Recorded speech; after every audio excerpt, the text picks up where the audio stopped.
l'invité de la matinale. KTO Radio. La dégradation des services publics de protection de l'enfance sont connus. On en a déjà parlé ici dans l'invité de la matinale. Une étude tout juste publiée par le collectif Cause majeure et les apprentis d'Auteuil montre un autre aspect, celui de l'arrêt brutal de la prise en charge de ces enfants une fois à l'âge adulte et les conséquences sociales et professionnelles. Notre invité est chargé de plaidoyer aux apprentis d'Auteuil en charge de cette thématique et a travaillé sur cette étude. Salomé Arbeau, bonjour. Bonjour, merci pour l'invitation. Merci d'être avec nous. Vous êtes donc chargé de plaidoyer aux apprentis d'Auteuil. Que nous apprend cette étude, Salomé Arbeau, étude qui simule les 3 vies possibles d'un jeune de l'aide sociale à l'enfance en fonction de l'accompagnement qu'il reçoit à sa majorité, c'est ça ? Oui, c'est ça. Alors peut-être pour resituer pour nos auditeurs, Cause majeure, c'est un collectif interassociatif qui rassemble une trentaine d'associations et de personnalités qualifiées. Et nous, ça fait plusieurs années qu'on travaille ensemble pour plaider pour un meilleur accompagnement de ces jeunes majeurs-là qui sont passés par l'aide sociale à l'enfance. Et donc, ça fait plusieurs années qu'on dit qu'il faut renforcer l'accompagnement de ces jeunes. Pourquoi ? Parce que en fait, c'est des jeunes qui ont eu un parcours de fragilité pendant leur minorité, parfois qui ont pu subir des violences. Et malgré tout, c'est des jeunes à qui on demande d'être autonomes plus vite que les autres. En France, un jeune Français va quitter plutôt le domicile familial vers 24 ans en moyenne. Et les jeunes de la protection de l'enfance, on leur demande d'être autonomes entre 21 ans au mieux et 18 ans parfois. Donc, on leur demande d'être autonomes plus vite. Donc, ça fait plusieurs années qu'on plaide pour un accompagnement plus long et plus sécurisant de ces jeunes. Et pour expliquer la nécessité de faire ça, on a fait une nouvelle étude qui s'appelle Les vies de Paul et qui dessine 3 parcours de vie pour un jeune fictif. Voilà, ce jeune fictif s'appelle Paul, qui serait passé par l'aide sociale à l'enfance pendant sa minorité. Et à 18 ans, il y a 3 parcours de vie qui s'ouvrent pour lui, selon s'il est bien accompagné ou non à la majorité. Et ce que montre cette étude, c'est que au-delà de la nécessité humaine et première pour ces jeunes-là d'être accompagnés, en fait, collectivement, on a aussi un intérêt au niveau de la collectivité à bien les accompagner, puisque en fait, la prévention, le bon accompagnement après 18 ans, finalement, rapporte plus, entre guillemets, à la société que la rupture après 18 ans. On va revenir sur cette étude et notamment les chiffres qu'elle met en avant sur cette méthodologie aussi, mais j'aimerais qu'on poursuive, Salomé Arbeau, sur cette réalité de ces jeunes majeurs qui quittent la protection de l'enfance. Comment se passe généralement la fin de ce suivi lorsque l'enfant devient majeur ? En fait, il y a plusieurs possibilités. Aujourd'hui, on a une loi qui s'appelle la loi dite Taquet, qui date de février 2022, qui impose aux départements qui ont en charge cette politique de protection de l'enfance d'accompagner les jeunes qui ne disposent pas de ressources ou d'un soutien familial suffisant après 18 ans et jusqu'à 21 ans. Mais en fait, dans la réalité, cette loi, elle est encore très insuffisamment appliquée et surtout de façon extrêmement disparate selon les départements. Je vous donne un chiffre très concret, c'est qu'en 2025, l'IGAS a fait un rapport qui disait que ce taux d'accompagnement après 18 ans, il était extrêmement variable selon le département, entre 30% et 71%, avec une moyenne à 50%. Ça veut dire que selon le département dans lequel vous résidez, vous serez ou non accompagné à 18 ans. Et donc certains se retrouvent à 18 ans ou 19 ans à la rue, sans soutien. Et en fait, c'est des jeunes qui ont besoin d'aide sur un peu tous les aspects de la vie. C'est trouver un travail, trouver un logement et juste avoir quelqu'un sur qui et pour qui compter. C'est-à-dire, voilà, j'ai une galère dans ma vie, vers qui je me tourne. Donc, on a vraiment besoin de les accompagner pour pouvoir leur donner un lieu d'ancrage, de soutien lorsqu'ils ont des difficultés dans la vie. Alors que vous avez dit, cette loi Taquet est censée offrir un meilleur accompagnement de ces jeunes adultes. Qu'est-ce qui pose problème peut-être avec cette loi qui est une bonne loi en soi, parce que ça veut offrir un meilleur accompagnement. Tout à fait. Alors pour nous, c'était déjà une avancée majeure lorsqu'elle est passée, cette loi. La difficulté, c'est qu'elle est appliquée de façon très disparate. On a, d'après la dernière enquête du collectif Cause majeure, les 3/4 des professionnels qui nous disent les jeunes sortent de la protection de l'enfance avant 21 ans. Donc, Ça, c'est la première difficulté. La deuxième difficulté, c'est que ce ne sont pas les jeunes qui choisissent quand l'accompagnement s'arrête. Et d'ailleurs, dans notre étude, on pourra y revenir, c'est un des facteurs qui change le parcours de vie de Paul. En fait, il n'y a pas de droit opposable à l'accompagnement aujourd'hui. C'est-à-dire que les jeunes subissent l'arrêt d'accompagnement. Si je souhaite encore être accompagnée à 19 ans ou à 20 ans et que mon département me dit non, ça n'est pas possible de continuer à t'accompagner, je n'ai pas le choix, je suis obligée d'accepter ça. Donc ça, c'est la deuxième chose. Et ensuite, la dernière difficulté, c'est que les départements, pour certains, n'ont pas toujours les moyens d'accompagner bien ces jeunes après 18 ans. On a beaucoup de départements qui sont en grande difficulté financière. Et donc, on plaide aussi au sein du collectif pour qu'il y ait un soutien renforcé financier de l'État au département pour leur permettre d'assumer pleinement et complètement cette mission d'accompagnement.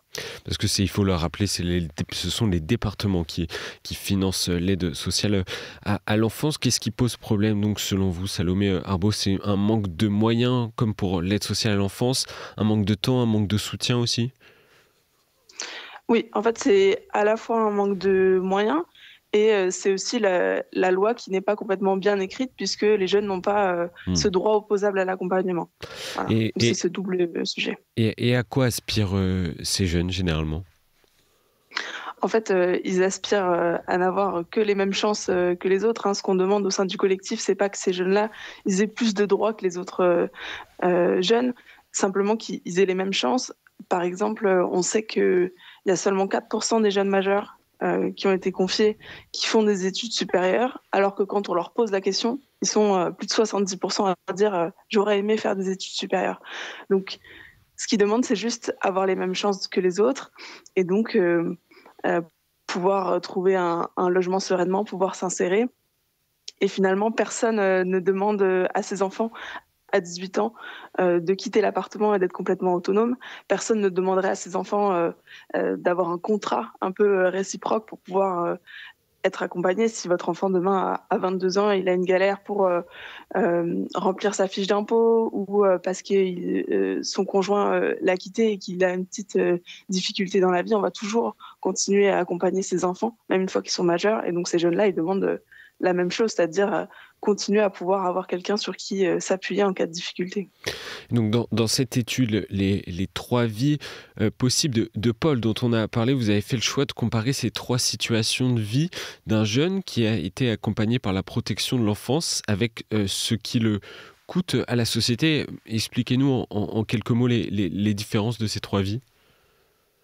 Oui, alors dans la première vie, donc ce qui ne change pas sur les trois vies, c'est la vie de Paul, donc notre personnage fictif, entre 0 et 18 ans. Donc là, il est accompagné par l'ASE, sans possibilité de retour au sein de sa famille. Et donc, dans la première vie, Paul va être accompagné en tant que jeune majeur jusqu'à 18 ans et quelques mois, ce qui est le cas le plus fréquent aujourd'hui, et il va subir un arrêt d'accompagnement.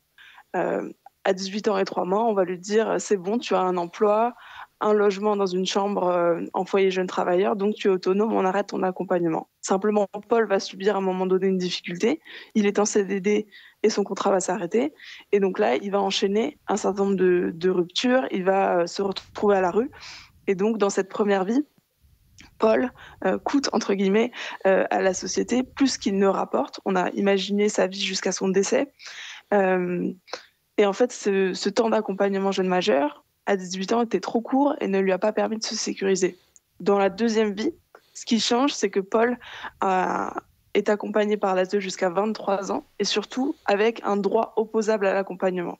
C'est ce que je disais plus tôt. En fait, la différence, c'est que là, c'est Paul qui choisit de mettre fin à son accompagnement quand il se sent vraiment suffisamment sécurisé dans sa vie. Et donc là, il ne subit pas les ruptures qu'il va subir dans sa première vie et donc va s'insérer beaucoup plus sereinement. Et on a fait le choix d'imaginer une troisième vie qui est un peu notre vie rêvée, où là, il est accompagné jusqu'à 25 ans. Et ce qui change légèrement, c'est aussi que il est soutenu dès son enfance dans la réalisation de ses aspirations professionnelles. C'est-à-dire que Paul rêve de devenir ingénieur et on le soutient, on lui dit oui, c'est possible, même si tu as eu un parcours à l'aide sociale à l'enfance, tu peux faire des études longues et on va te soutenir pour le faire. Et donc vous montrez à travers cette étude les coûts de la société pour la société en fonction de cet accompagnement. Pourquoi en arriver à chiffrer l'histoire d'un jeune, Salomé Arbaud? Est-ce qu'il n'y a pas aussi un aspect un peu trop mercantile? Ouais, je comprends qu'on puisse se dire ça. En fait, nous, on est d'abord évidemment convaincus que c'est absolument essentiel d'accompagner ces jeunes. On a tous les jours des histoires de jeunes qui nous racontent la difficulté qu'ils ont eue à 18 ans. Ça fait des années qu'on plaide pour ça au sein du collectif Cause Majeure et on avait chiffré ce que ça coûterait de bien accompagner les jeunes. On allait voir les députés, on leur disait, voilà, c'est ça la somme d'argent qu'il faut mettre pour accompagner les jeunes. Et ça suffisait pas. On nous a dit, d'accord, ça coûte tant, mais combien ça nous éviterait de coûts pour la société. Donc on a fait ce travail-là pour nous donner des arguments supplémentaires. Quand on a commencé ce travail, on n'était même pas sûr en fait que à la fin le calcul serait positif, mais on a voulu aller au bout et on s'est rendu compte que effectivement c'est rentable entre guillemets, mais pour nous le coût humain et les ruptures que peuvent se connaître ces jeunes, c'est avant tout ça qui est essentiel. Donc on n'a pas voulu rentrer dans cette logique mercantile, mais simplement on s'est dit, voilà, on va le faire et ça nous donnera des arguments supplémentaires pour dire que c'est absolument essentiel d'accompagner ces jeunes. Je voulais qu'on le rappelle, Salomé Arbaud, à quoi vous appelez aujourd'hui? Qu'est-ce que vous attendez de l'État en tout cas? Alors on aimerait que ces jeunes-là aient un droit opposable à l'accompagnement pour remettre définitivement fin aux sorties sèches, qu'ils puissent être accompagnés jusqu'à ce qu'ils n'en aient plus besoin, et si besoin jusqu'à 25 ans, voilà, parce qu'on sait qu'aujourd'hui, que ce soit 18 ou 21 ans, ça reste un âge couperet qui met les jeunes dans un très grand stress, et que l'État puisse financer cet accompagnement aux côtés des départements pour permettre aux jeunes vraiment de s'insérer sereinement vers l'âge adulte. Donc que les jeunes puissent choisir la fin de leur accompagnement. Oui, C'est tout à ça fait. c'est ça le gros de cette étude. Est-ce que vous appelez aux apprentis d'Auteuil? Un dernier mot sur justement ce que proposent les apprentis d'Auteuil par rapport aux accompagnements, à l'accompagnement auprès de ces jeunes majeurs? Oui, tout à fait. Donc moi, je travaille à la Fondation Apprentis d'Auteuil et on a un dispositif qui s'appelle la Touline, qui permet d'accompagner les jeunes majeurs après 18 ans. La Touline, c'est un nom de deux marins. Ça permet aux jeunes de s'amarrer, en fait, de continuer à avoir un lieu et un lien d'ancrage. Donc classiquement, c'est un bureau, en fait, hein, où les jeunes peuvent aller demander de l'aide sur tous les aspects de leur vie, que ce soit le logement, l'emploi, la santé, voilà. Et c'est fondé aussi sur un principe d'adhésion volontaire, puisqu'on veut avoir un accompagnement qui est fondé sur le lien social et l'ancrage humain. Et de la même façon que l'étude avec Lévi de Paul, c'est un dispositif qui fonctionne. Il est absolument essentiel pour les jeunes. On avait par exemple chiffré les coûts évités pour la société de la Touline, et on sait qu'1 euro investi dans la Touline, ça permet d'éviter 6 euros de coûts sociaux. Et donc, tous ces dispositifs-là d'accompagnement pour les jeunes majeurs, ils sont absolument essentiels et se comportent à Apprentis d'Auteuil et ailleurs, et on a besoin de les développer et pour que tous les jeunes, peu importe où ils résident en France, aient accès à cet accompagnement. Bien, merci Salomé Arbaud de la Fondation des Merci. Apprentis d'Auteuil et du collectif Cause Majeure, donc d'avoir mis en avant et exposé cette problématique autour de l'accompagnement des jeunes majeurs une fois qu'ils quittent la protection à l'enfance. Merci à vous, bonne journée. Merci.